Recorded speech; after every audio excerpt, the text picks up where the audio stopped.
దివంగత నేత మీ అందరి అభిమాన నాయకులైనటువంటి మాగంటి గోపీనాథ్ గారు 11 సంవత్సరాలుగా ఈ నియోజకవర్గంలో అనేకమైనటువంటి కార్యక్రమాలు చేపట్టడం జరిగింది. పేదవాళ్లకు డబుల్ బెడ్రూమ్ ఇవ్వడంలో గాని, ఈ ప్రాంతంలో శివమ్మ పాపిరెడ్డి హిల్స్ రిజర్వాయర్ కట్టించడంలో గాని, ఇప్పుడు మనం ఇక్కడ ఉన్నటువంటి గుట్ట కూడా కాపుతో పాటు నిరంతరం ప్రజలతో నిమగ్నమై అనేకమైనటువంటి కార్యక్రమాలు గోపీనాథ్ గారు మరి చేయడం జరిగింది. ఈ రోజు మనం చూస్తున్నాం రాష్ట్రంలో ఏం జరుగుతుందో. కేసీఆర్ గారి నాయకత్వాన్ని చూసినాం. కేసీఆర్ గారి నాయకత్వంలో 10 సంవత్సరాల కాలం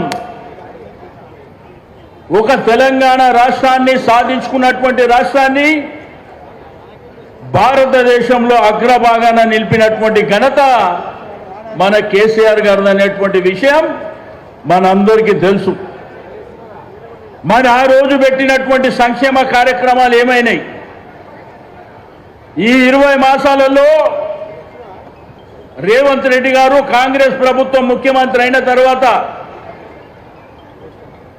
अपने गलियों में, अपने बस्तियों में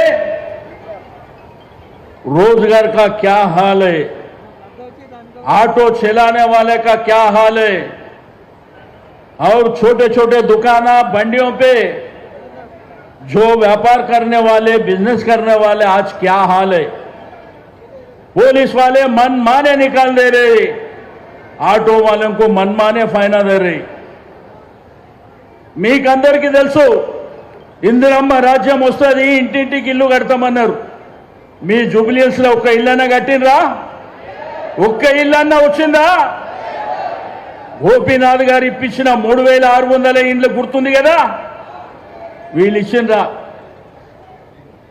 మళ్ళా కేసీఆర్ గారు నల్ల బిల్లు మాఫీ చేసింది. కేసీఆర్ గారు ప్రభుత్వంలో మీ ఇంట్లో నల్ల కూడా ఆ బిల్లు మాఫీ చేసిండు.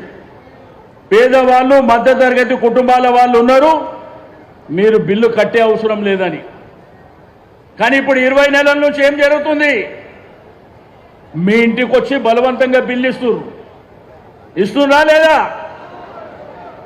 మేము ఈ వేదిక మీద చెప్తున్నాం, ఎన్ని బిల్లు వచ్చినా, ఎన్ని ఇబ్బందులు పెట్టినా నల్ల బిల్లు కట్టకండి, మేము మీ వెనుక ఉన్నామని చెప్పి నేను ఈ సందర్భంగా తెలియజేస్తా ఉన్నాను.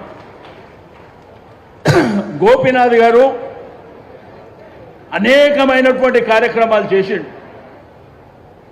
రెండోది, పండుగలకు చూసినాం మనం. మాంకాళి జాతర వచ్చినా, బతుకమ్మ పండుగ వచ్చినా, రంజాన్ వచ్చినా, క్రిస్మస్ వచ్చినా వినూత్నమైనటువంటి కార్యక్రమాలు చేపట్టింది కూడా మనం చూడడం జరిగింది. కాబట్టి గోపీనాథ్ గారు మన మధ్యలో లేరు, వారు అకాల మరణం చెందిరు. కాబట్టి ఎప్పుడు రాని కుటుంబం వాళ్ళ భార్య, బిడ్డలు, కొడుకుతో సహా మీ దగ్గరికి వచ్చిండ్రు. వాళ్ళని ఆశీర్వదించి, దీవించి, పోలింగ్ స్టేషన్కి వెళ్ళినప్పుడు, ఓటు వేసేటప్పుడు, ఆ పోలింగ్ డబ్బా దగ్గర పోయేటప్పుడు ఒక్కసారి మాగంటి గోపీనాథ్ గారిని గుర్తు చేసుకొని వేయవలసిందిగా నేను ఈ సందర్భంగా తెలియజేస్తా ఉన్నాను.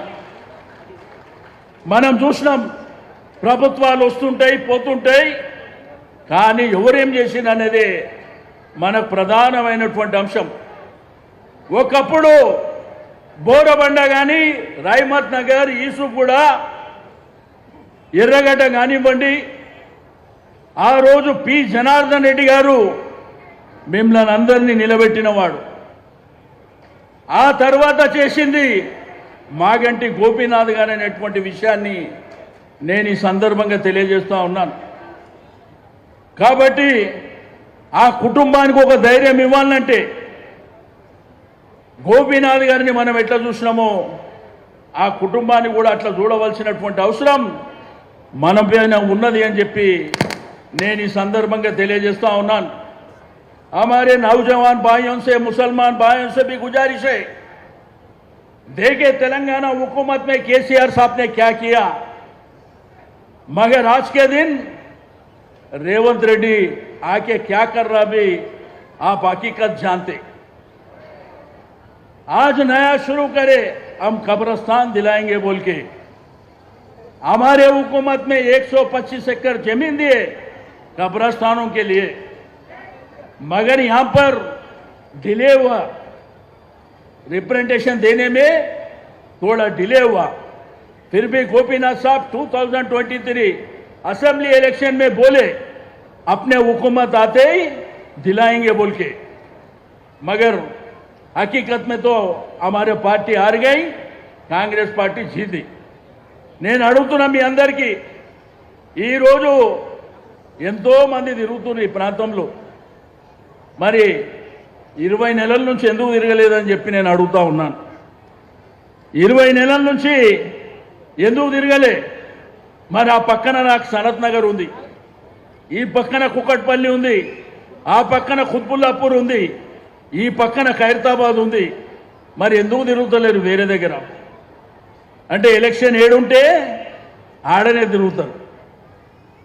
కాబట్టి మీరు కూడా ఆలోచన చేసి తప్పకుండా కేసీఆర్ గారు మళ్ళా ముఖ్యమంత్రి అయితేనే మన సమస్యలకు ఒక మార్గం దొరుకుతుందని చెప్పి నేను ఈ సందర్భంగా తెలియజేస్తూ, మరి గోపీనాథ్ గారి కుటుంబాన్ని, సునీత గారిని మీరందరూ దీవించాలని కోరుకుంటూ సెలవు తీసుకుంటా ఉన్నాను. జై తెలంగాణ.